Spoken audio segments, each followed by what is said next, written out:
just like in the movie, you do the classic thing by taking them down, temporarily of course, so in this is also can be really frustrating getting these bombs, trying to lasso them.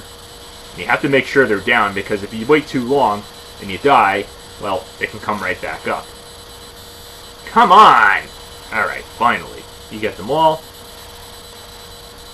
And then you're on to the other part of the ice planet, with Han Solo and Princess Leia trying to escape the ice cave. Lots of puzzles and stuff.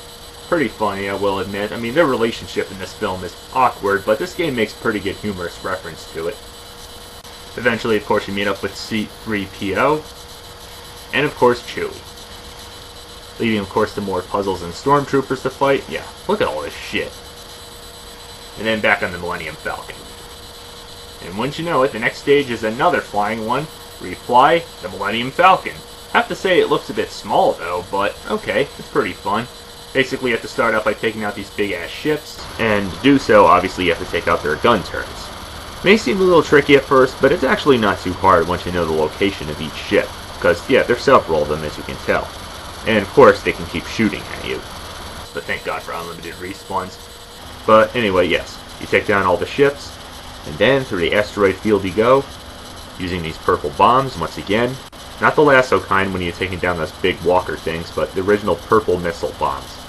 Yes, you do have to, of course, shoot the asteroids to get more of these damn things. And, okay, yes, how can you not think of Star Fox? I mean, Christ, you might as well just say, do a barrel roll. Or try a somersault. Or have Slippy pop up saying, please help me. Oh, God, let's not even go in that direction. But, yeah, you got flying stage to a field of asteroids. Then, cutting back to Luke Skywalker, which means onto the planet Dagobah, which is, of course, home to the one and only Yoda. Of course, here he teaches you the power of the Force a little bit better. You know, if you've watched the film, it's pretty true to the story. And this is basically a swamp-like planet, so you can't obviously go into the swamp because, well, it's like quicksand. So, yep, of course, you're joined by R2-D2, who has the power to float, and you're going to be using him a lot in this. Lots of teamwork, platform creating, you know, that kind of stuff. And yes, you can even climb on your back, or even, and as soon as you get him unlocked as a playable character, you can actually use him, but he walks so damn slow, so just like the last game, it's better to use the lightsaber and jump around, but it's a bit awkward and tricky to get used to, so screw it, I'll just stick to Luke, because he walks better, and jumps better, not to mention. And yes, he's driving a freaking tractor, in a Star Wars movie-based game. Seriously? But yes, the Force is definitely useful in this level big time for creating platforms, moving stuff around. This is just like this in this entire game right here. And it's not much different than the last game either. So yes, you make your way through this planet. You got, of course, one boss fight against Darth Vader himself. Obviously not the last. And then, back to the X-Jet you go. Fly off with R2-D2 onto Cloud City. Yep. Leading up to that infamous scene after a bunch of puzzles and stuff, and stormtrooper fighting and so forth. But yep, leading up to that fateful moment, the most iconic scene and the biggest surprise in this whole film, the famous fight against Darth Vader. Of course you gotta fight him first. And then, that moment, that big surprise, that most people couldn't believe the first time they saw this movie. I just wish it was actual spoken words, but instead he shows a photo of him saying that he's his father. No!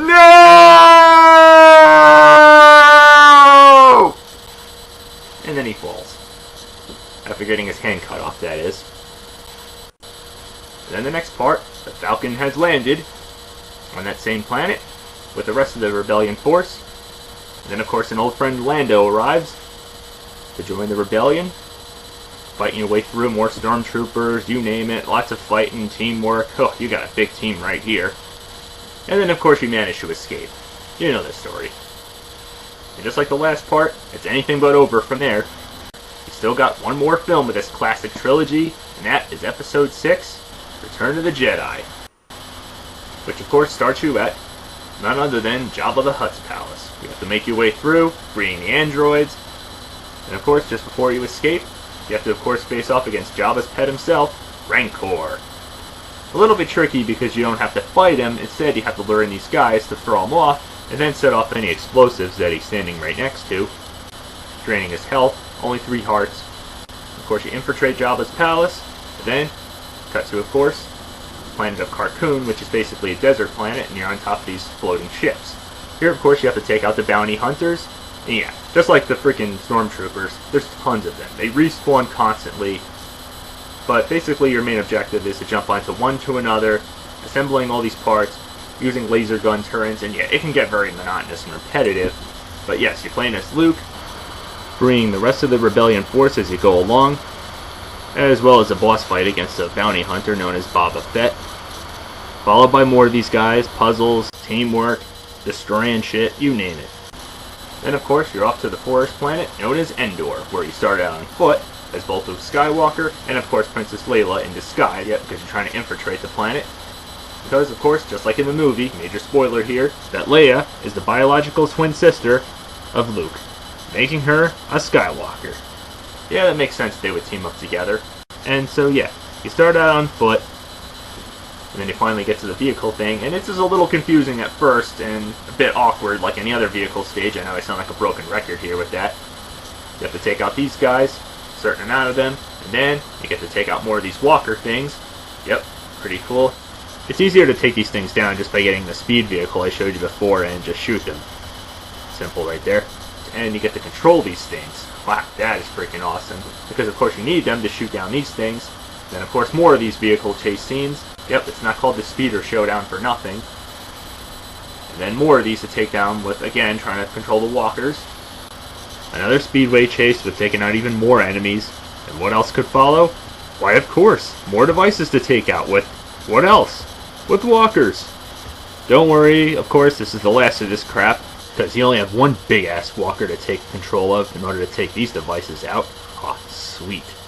And then you're on to the next part of this forest planet, where of course you meet another familiar character, if you've seen the movie that is, who joins the fight alongside the rebellion force, Little Wicked. He of course does shoot things, which aren't as powerful as the laser guns, but they do the job, but most importantly, fits through small spaces, because, well, he's small. What'd you expect? And yep, big team right here, lots of teamwork and stuff, fighting your way through, more stormtroopers, puzzles, you name it. And of course, as you know, another Death Star is being created, so it's off to fight and stand off against Darth Vader himself. There, you of course battle against the one and only Darth Insidious, who's basically Darth Vader's mentor. And this can get a bit annoying because he keeps shocking you. The trick is, of course, when he shocks one person, switch to the other. It's not much out of the ordinary for a boss fight that does this kind of crap, you know, holds you like that, and, well, switch to the other one, and basically take his health away. Yeah, he's got a lot of hearts, and there's a lot of following him around, doesn't go down so easily, but eventually he does, and then it's off to, yep, another flying stage, in the one and only Millennium Falcon. And here, of course, as you'd expect, you're here to take out the second Death Star, save the galaxy once and for all, and yeah, this could be pretty lengthy because, well, you have a lot of shit you gotta shoot, of course, to get through this damn thing and all these shields. Again, you have to use these purple bombs, you have to carry them, and it's kind of annoying trying to get through all these enemies and stuff, but again, thank God for unlimited respawns. And then finally get through all this cluster crap. And okay, this part can be a real chore, and especially irritating as all hell, because is it bad enough you have so much shit shooting at you? You have these things you have to take out, and you only can shoot them and take them down when they're open, and if you get too close, well, they freaking shock you. And come on, trying to turn myself around, it's really, honest to God, it makes it a real chore. Ugh, this is just annoying. You have to do this in a very specific manner, in a way that you have to make sure they're open, as I said, otherwise they just either shock you or it does nothing. Come on! And there's several of these damn things you have to take out. Ugh. God damn. And finally, when I get the last one, you can take out the interior of the Death Star. But to do it, of course, you have to shoot this thing in a very specific manner, and then get a purple bomb, which is all the way outside. Ugh, having to go back. Then you shoot it in, and then the Death Star is gone once and for all. Galaxy is saved, giving it a classic cutscene, thus ending the classic original Star Wars trilogy. Can't go wrong there.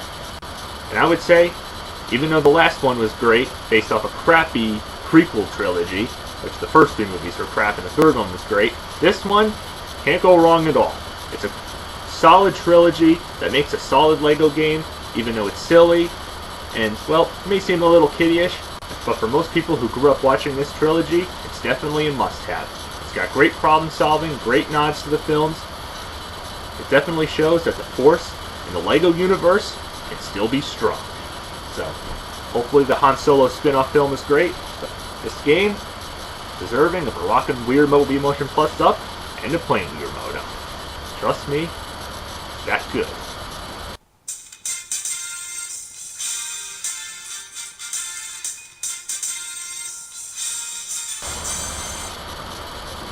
So, till next time, happy gaming.